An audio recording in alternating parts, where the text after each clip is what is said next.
আল্লাহর গোলাম এত সুন্দর কালামুল্লাহ পায়া আমরা আল্লাহর কালাম তেলাওয়াত করি না। নবী আমার জানায় দিছে এই পৃথিবীর জমিনে কেউ যদি আল্লাহর কালাম তেলাওয়াত করে, একটা হরফ বান্দা তেলাওয়াত করবে, একটা হরফ তেলাওয়াতের বদলে আমার আল্লাহ তারা নামায় আমলের মধ্যে 10টা নেকি লেখা দিবেন। জোরে বলেন সুবহানাল্লাহ। আল্লাহ রাসূল বলেন আলিফ লাম মিম, আলিফ একটা হরফ, লাম একটা হরফ, মিম একটা হরফ। কেউ যদি আলিফ লাম মিম পড়ে, এই 3টা হরফ যদি কোনো বান্দা পড়ে, আমার আল্লাহ তাআলা বলেন ওই বান্দার আমল নামায় আমি আল্লাহ 30টা নেকি লিখে দেই। জোরে বলেন সুবহানাল্লাহ। আমার ভাইয়েরা, এমন একজন নবী আমরা পেয়েছি, রব্বুল আলামিন বললেন পয়গম্বর স্মরণ করুন সেই মারইয়ামের কথা।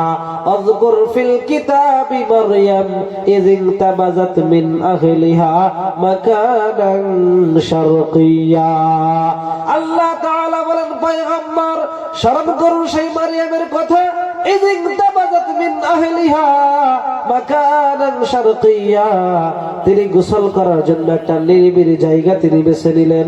গোসল করে তিনি যখন চলে আসতেছিলেন, এমন সময় ফারসালনা ইলাইহা রূহানা, আমি আমার ফেরেশতা জিবরাইলকে পাঠিয়ে দিলাম। জোরে বলি সুবহানাল্লাহ। জিবরাইলকে পাঠিয়ে দিলাম। ফাতামাসসালা লাহা বাশারান সাওয়িয়া, আমি আল্লাহ তাআলা জিবরাইলকে পাঠাইলাম তার আসল সূরাতে না, জিবরাইলকে আমি আল্লাহ পাঠাইলাম একজন মানুষের আকৃতিতে। জোরে কোন সুবহানাল্লাহ। তার কারণ হলো আমার নবী, বিশ্ব নবী যে নবী মুহাম্মদুর রাসূলুল্লাহ সাল্লাল্লাহু আলাইহি ওয়াসাল্লাম, আর গায়ে আমার আল্লাহ তাআলা 40 জন অথবা 300 জন পুরুষের শক্তি দান করেছিলেন।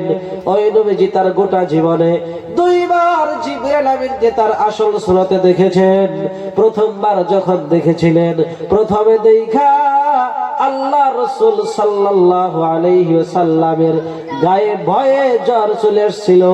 তার কারণে আল্লাহ